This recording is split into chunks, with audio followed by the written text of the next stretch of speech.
Hello everyone, आप सभी का आपके अपने चैनल राठौड़ स्टडी हब में स्वागत है। आज हम आपके लिए एक नया टॉपिक कंपाउंड इंटरेस्ट मीन्स चक्रवृद्धि ब्याज लेकर आए हैं।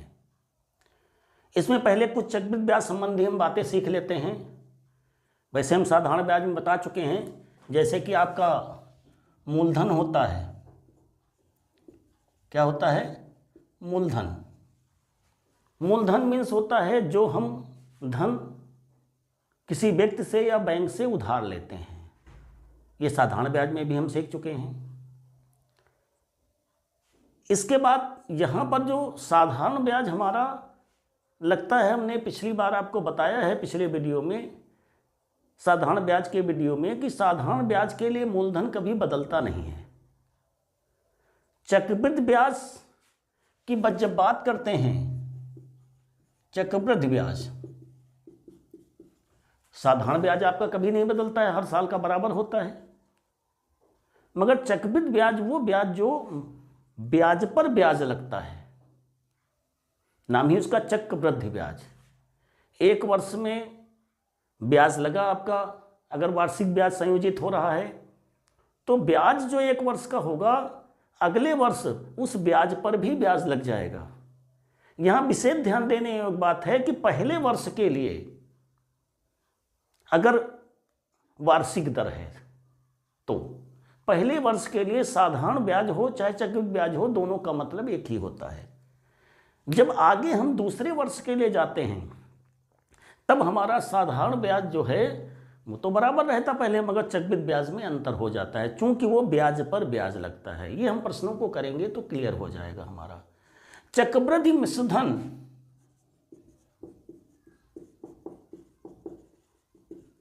जिसको हम ए बोलते हैं, मूलधन को हम पी बोलते हैं, कंपाउंड इंटरेस्ट आपका CI होता है और ये अमाउंट होता है चक्रवृद्धि मिश्रधन। इसकी बात करें तो हम मूलधन में अगर आपका चक्रवृद्धि ब्याज जोड़ दें तो हमारा बन जाता है चक्रवृद्धि मिश्रधन। सामान्य मिश्रधन ऐसे बोल देते हैं हम, तो मूलधन प्लस ब्याज। पर जब चक्रवृद्धि मिश्रधन का बात होती है तो इसका मतलब चक्रवृद्धि ब्याज, ब्याज पर ब्याज संयोजित है। हमें जो हमने धन उधार लिया है उस पर जो है ब्याज पर ब्याज लग रहा है, इसलिए हमारा जो मिश्रधन होगा, एक नया नाम हम बोल देते हैं चक्रवृद्धि मिश्रधन। रेट ऑफ इंटरेस्ट आपका क्लियर हम बता चुके हैं पहले। दर वार्षिक भी हो सकती है, दर आपकी छमाही भी हो सकती है, दर आपकी तिमाही भी हो सकती है। चक्रवृद्धि ब्याज में एक पॉइंट हम और ले रहे हैं कि अगर हमारा वार्षिक दर है तो समय कैसे होगा, छमाही दर है तो समय कैसे लगेगा, अगर तिमाही है, 4 मास का है, 2 मास का है, जो भी ब्याज संयोजित होता है किस तरह परिवर्तन होता है, इस बात को भी हम क्लियर कर देना चाहते हैं आपको। पहले हम आपको इससे संबंधित मुख्य बातें बता रहे हैं जो आपकी चक्रवृद्धि ब्याज के लिए आवश्यक होंगी। जैसे हम ले लें दर, और फिर हम ले लेते हैं समय आपका। अगर वार्षिक दर है, दर कैसी है? वार्षिक दर मान लिया आपकी है कितनी, R%। चलो R% लिख लेते हैं। और समय आपका है T वर्ष। वार्षिक दर है और समय T वर्ष है। अगर हमारा यही वार्षिक के स्थान पर अगर छमाही ब्याज जोड़ा जा रहा है, क्योंकि उधार लिए गए धन में जरूरी नहीं कि वार्षिक ही ब्याज जोड़ा जाए, हो सकता छमाही चक्रवृद्धि ब्याज संयोजित हो रहा है तो 6 माह में संयोजित होगा। तो जो दर है, क्योंकि छमाही कितनी होती है एक वर्ष में? 2।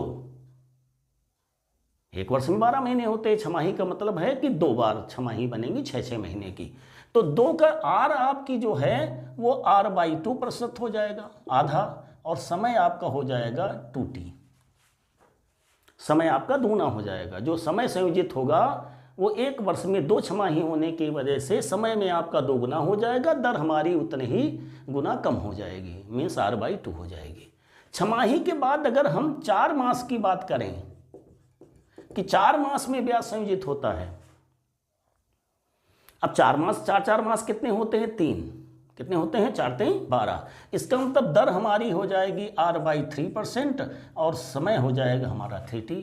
अगर 3 मास, जिसको हम तिमाही बोलते हैं, तो तिमाही हमारी कितनी होती है? 3 चौक 12, 4 होंगी, तो ये समय हमारा 40 हो जाएगा, ये R/4% हो जाएगा। इसी तरह से हम आगे बढ़ सकते हैं। प्रायः यही वार्षिक, छमाही, 4 मास, तिमाही अधिक यूज में आता है। आगे हम 2 मास में जाएंगे तो 2 मास के 6 होंगे, तो 6 से गुणा 6 से भाग हो जाएगा।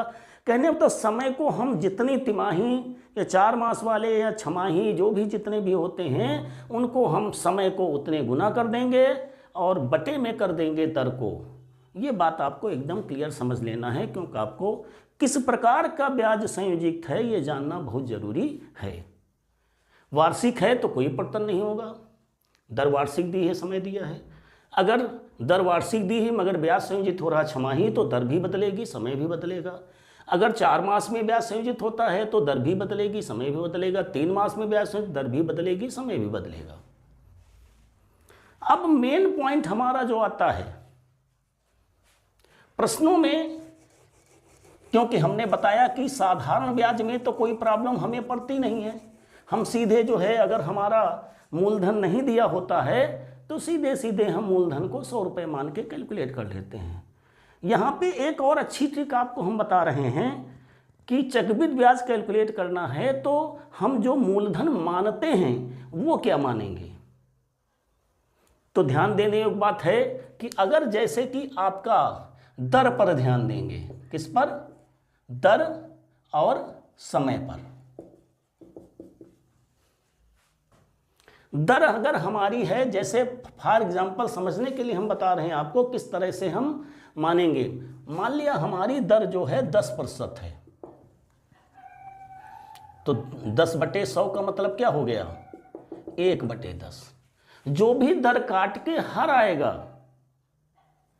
और जितने वर्षों का हमें कंपाउंड इंटरेस्ट निकालना है, हर को हम उतने ही बार गुणा करके, जैसे 2 वर्ष का निकाला 10 मूलधन 100 मानेंगे। अगर 3 वर्ष का निकालना है तो 10 1000 मूलधन मान लेंगे। ये आपके जल्दी ट्रिक में कैलकुलेट करने के लिए हम बता रहे हैं, क्योंकि हम यहाँ पे आपको चक्रवृद्धि ब्याज पूरा ट्रिक से बताएंगे, किसी फार्मूले का प्रयोग करने की जरूरत नहीं पड़ेगी। तो ट्रिक में मूलधन प्रायः पूछा जाता है, तो मूलधन मानते किस तरह से हैं। अब जैसे 10% 1/10 है और समय हमारा मान लिया 2 वर्ष दिया है, तो मूलधन क्या मानेंगे हम? 100 रुपये। अगर समय दिया हमारा 3 वर्ष, मूलधन कितना मानेंगे? 1000 रुपये। अगर समय दिया हमारा 2.5 वर्ष, तब भी हम मूलधन मानेंगे 1000 रुपये, क्यों? 2.5 में तो 3 के ही मानेंगे पूरे। इसी तरह से अगर हमारा समय दिया है 4 वर्ष, तो 4 वर्ष के लिए हमारा हो जाएगा 10,000 मानेंगे। मतलब जितने वर्षों के लिए दिया है, हर को उतनी बार गुणा करके, अगर 2.5 है तो पूरा आगे ले लेंगे, 1.5 है तो 2 ले लेंगे, आप मूलधन मानेंगे। ये आपके चक्रवृद्धि ब्याज में मूलधन मानने की ट्रिक है। साधारण ब्याज में कोई ट्रिक की जरूरत ही नहीं है, क्योंकि सामान्य सब में बराबर ब्याज लगता है, मूलधन नहीं बदलता है, आपके हर वर्ष का ब्याज बराबर होता है, इसलिए वहाँ कोई आवश्यकता आपको नहीं पड़ती है। मगर चक्रवृद्धि ब्याज अगर कैलकुलेट करना हो तो आपको जरूरत पड़ती है कि कौन सा मूलधन हम माने जिससे जल्दी हमारा प्रश्न कैलकुलेट हो जाए।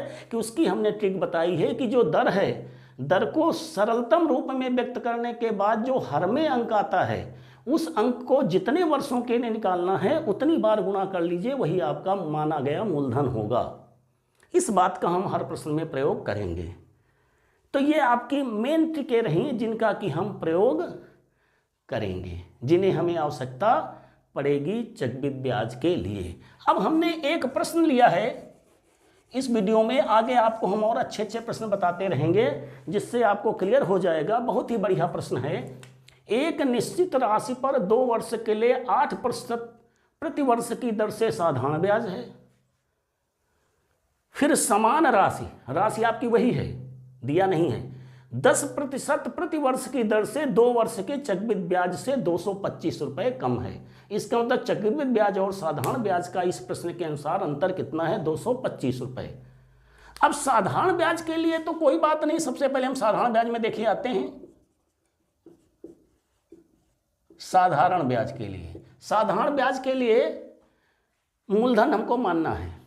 तो चूंकि यहाँ पे 2 वर्ष है और 10% चक्रवृद्धि ब्याज के लिए है, तो मूलधन मानने की बात हमने अभी बताई है, तो चक्रवृद्धि ब्याज के मूलधन को ही हम पहले मानने की व्यवस्था में रखेंगे, क्योंकि साधारण ब्याज में तो चाहे जो मान लेंगे कोई प्रॉब्लम नहीं है।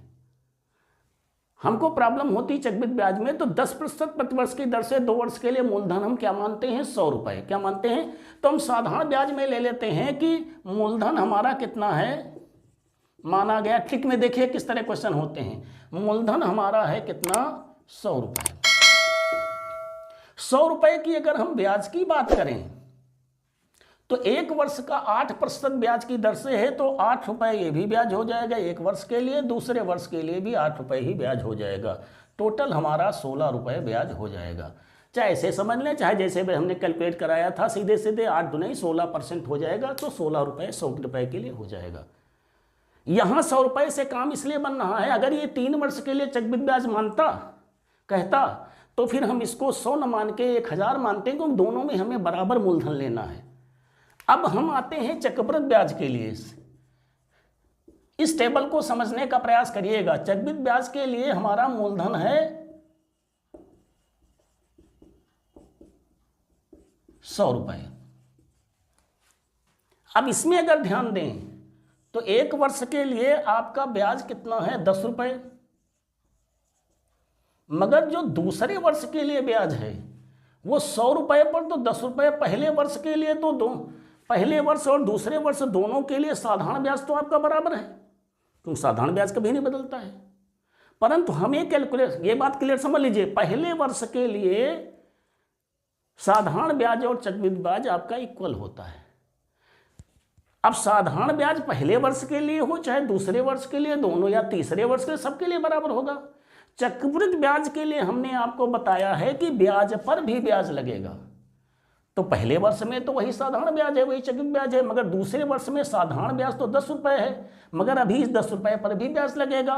कितना होगा, 1/10 करेंगे जब 10%, हमने दर बताई 10% है, इसका मतलब हो गया 1/10, इसीलिए हमने मूलधन लिया है 100 रुपये। 1/10 करेंगे तो 1 रुपये ब्याज पर ब्याज हो गया।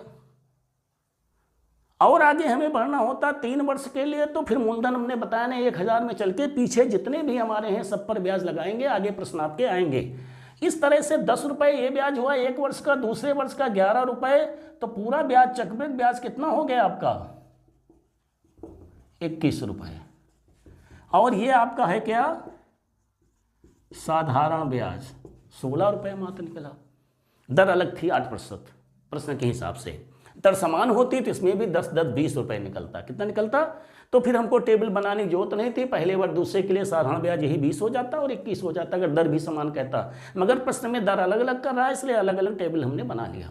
अब प्रश्न में कह रहा है कि 21 रुपये चक्रवृद्धि ब्याज और 16 रुपये का अंतर, हमारा अंतर 100 रुपये मूलधन के लिए कितना है, अंतर हमारा कितना है, अंतर हमारा है 21 - 16 बराबर 5 रुपये। और ये अंतर कितने के लिए है, जब मूलधन हमारा कितना है 100 रुपये। तो अंतर कितना, 225 रुपये के लिए मूलधन कितना हो जाएगा, 100/5 × 225। एक के लिए अगर लेंगे तो 20 रुपये होगा, चाहे वैसे कर लीजिए। इस तरह से हमारा हो जाएगा कितना, ये आपका 0 2 5 10 2 9 4 1 5 4500 रुपये। इसका मतलब राशि कितनी थी, मूलधन ही राशि है। 4500 रुपये पर 2 वर्ष के लिए 8% का ब्याज निकालें साधारण और 10% की दर से चक्रवृद्धि ब्याज निकालें, तो उसका अंतर हमारा 225 रुपये प्राप्त होगा। तो ये हमारा चक्रवृद्धि ब्याज का आपके लिए पहला वीडियो है, जिसमें हमने कॉमन चीज़ें आपको बताई हैं। ट्रिक के लिए मूलधन की बात हमने बताई कि मूलधन मानते किस तरह हैं, इसलिए हमने एक प्रश्न लेकर आपको क्लियर भी कर दिया है। आगे और कठिन प्रश्नों को लेकर के हम आपको कैलकुलेट कराएंगे। आप हमारे वीडियो को लगातार पूरा देखिएगा और लाइक शेयर और सब्सक्राइब करना मत भूलिएगा। इसी तरह हम आपको अच्छे वीडियो देते रहेंगे। सीसेट एग्ज़ाम तक, चाहे पीसीएस का सीसेट हो, चाहे आईएएस का सीसेट हो, चाहे किसी कंपटीशन की बात हो, चाहे एनटीपीसी रेलवे के एग्ज़ाम की बात हो, ये सभी प्रश्न आपके लिए इम्पॉर्टेंट होंगे। आप हमारे इसी तरह वीडियो से जुड़े रहिए। Thank you.